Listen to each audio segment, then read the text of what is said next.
जिल्ह्यातील अतिदुर्गम आणि छत्तीसगड सीमेवरील गर्देवाडा परिसरातील नागरिकांसाठी आरोग्य सुविधांच्या दृष्टीनं एक महत्त्वपूर्ण पाऊल उचलण्यात आलं आहे. स्नेहादेवी राजे धर्मराव बाबा आत्राम बहुउद्देशीय संस्थेच्या माध्यमातून उभारण्यात येणाऱ्या स्नेहधर्म डायग्नोस्टिक सेंटर या प्रकल्पाचं भूमिपूजन माजी मंत्री तथा अहेरीचे आमदार डॉक्टर धर्मराव बाबा आत्राम यांच्या हस्ते उत्साहपूर्ण वातावरणात पार पडलं.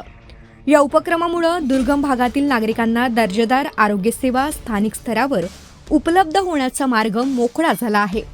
युवा नेते हर्षवर्धन बाबा आत्राम आणि डॉक्टर मिताली आत्राम यांच्या पुढाकारातून साकारत असलेल्या या प्रकल्पाचा मुख्य उद्देश ग्रामीण व आदिवासी भागातील रुग्णांना सुलभ, आधुनिक आणि परवडणाऱ्या आरोग्य सुविधा उपलब्ध करून देणं हा आहे.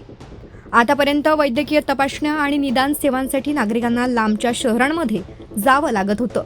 मात्र हे केंद्र सुरू झाल्यानंतर विविध तपासण्या, निदान सेवा आणि आरोग्य सुविधा गावाजवळच मिळणार असल्यानं नागरिकांचा वेळ, खर्च आणि हाल अपेष्टा मोठ्या प्रमाणात कमी होणार आहेत. छत्तीसगड सीमेलगतच्या अनेक दुर्गम गावांनाही या केंद्रांचा थेट लाभ मिळणार असून आरोग्य क्षेत्रातील हा उपक्रम परिसराच्या विकासासाठी महत्त्वाचा टप्पा ठरणार असल्याची भावना नागरिकांनी व्यक्त केली.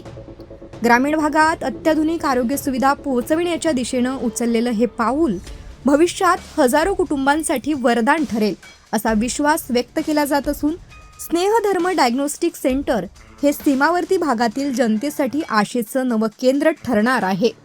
लोकराज्य टीव्ही न्यूज चॅनलकरिता आनंद दहागावकर, जिल्हा प्रतिनिधी, गडचिरोली.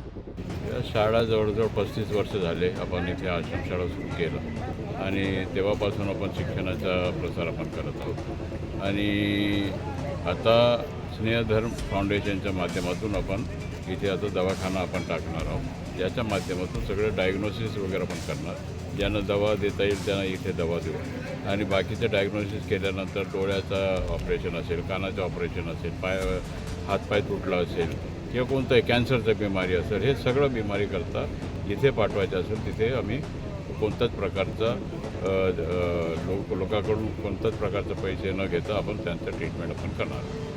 विशेष फक्त गट्टा येथे प्राथमिक आरोग्य केंद्र आहे. अनेक दुर्गम गावे आहेत.